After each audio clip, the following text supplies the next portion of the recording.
ingin memajukan bangsa, memiliki aspirasi dan ingin bersuara, punya cita-cita untuk bisa jadi bagian dalam pembangunan Indonesia agar sejahtera, masuk partai politik saja. Welcome to All In with me, All In. Berdasarkan pembaruan, kini ada 24 partai politik yang akan menjadi peserta pemilu 2024 dan nomor urutnya pun sudah diundi Desember 2022 lalu. Kalau dipikir-pikir, 24 tuh banyak banget ya.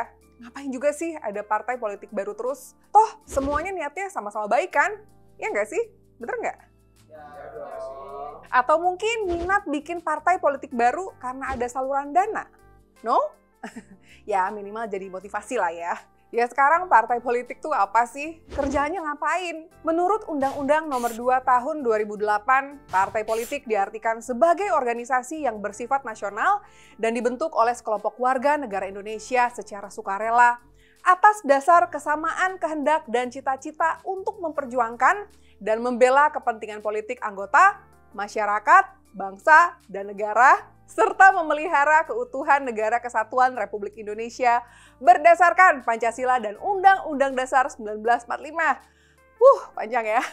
Kalau kita baca artinya sih kayaknya mulia banget ya. Lucunya, kok punya niat memperjuangkan keutuhan NKRI, tapi satu sama lain sering terlihat bersaing secara tidak sportif. Gak dewasa banget gitu kesannya. Gue perhatiin partai besar yang sudah lama apalagi sering menang saat pemilu, punya ego yang besar karena mungkin merasa sudah jadi senior di dunia partai politik. Merasa lebih tahu, bahkan merasa lebih pantas mungkin untuk punya kontribusi dalam menjalankan pemerintahan. Sedangkan partai-partai baru nih, well, nggak semua sih. Walau egonya mungkin nggak besar, mungkin ya, tapi juga banyak yang merasa idealismenya belum terkontaminasi atau juga mungkin merasa lebih sesuai dengan perkembangan zaman. Kalau kita lihat keduanya sebenarnya ya ada kekurangan dan kelebihannya. Pertanyaannya, bagaimana mungkin partai politik yang menurut Undang-Undang Nomor 2 Tahun 2008 tadi punya cita-cita begitu mulia untuk membela kepentingan bangsa dan negara, kalau dengan sesama partai politik saja sulit untuk bersinergi? Gue paham bahwa akan sulit untuk bisa berkontribusi kalau kita nggak masuk partai politik dan jadi pejabat publik ya. Tapi sayangnya, niat baik, tulus, dan mulia itu bisa berubah jadi ambisi untuk menjadi pejabat publik demi kekuasaan dan bahkan mungkin untuk kekayaan yang katanya bisa didapatkan dari proyek-proyek sampingan. Dan untuk bisa berkontribusi tanpa berpartisipasi, tentunya tidak bisa membuat keputusannya bisa berpengaruh untuk orang banyak secara cepat ya.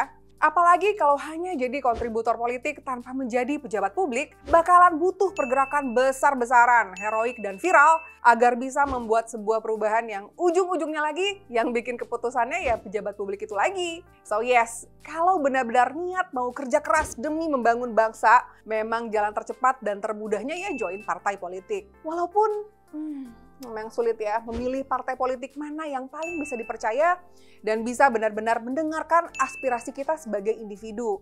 Karena resiko dari masuk partai politik adalah harus mau satu suara dan ikhlas dengan keputusan ketua umumnya.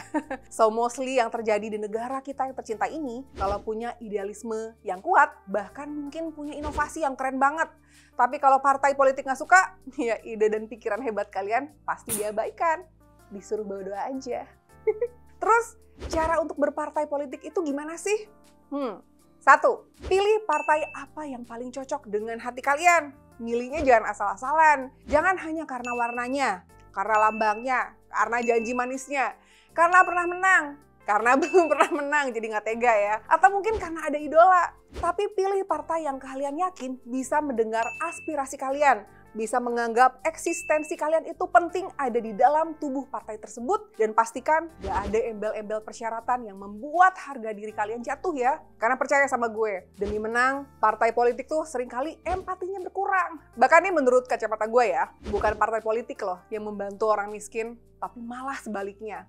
Seringkali rakyat miskinlah yang membantu partai politik biar bisa bikin pencitraan. Oke, itu nomor 1 ya. Kedua, datang ke kantornya dan mendaftarkan dengan melampirkan data-data pribadi atau syarat-syarat apa yang diperlukan. Biasanya ya KTP ya, tapi jangan sampai diminta doing something yang memberatkan atau merugikan uang dan waktu kalian secara sia-sia ya. Jangan lupa minta kartu anggota juga dan tanyain gimana caranya untuk bisa berpartisipasi dengan aktif, itu juga kalau kalian mau, oke?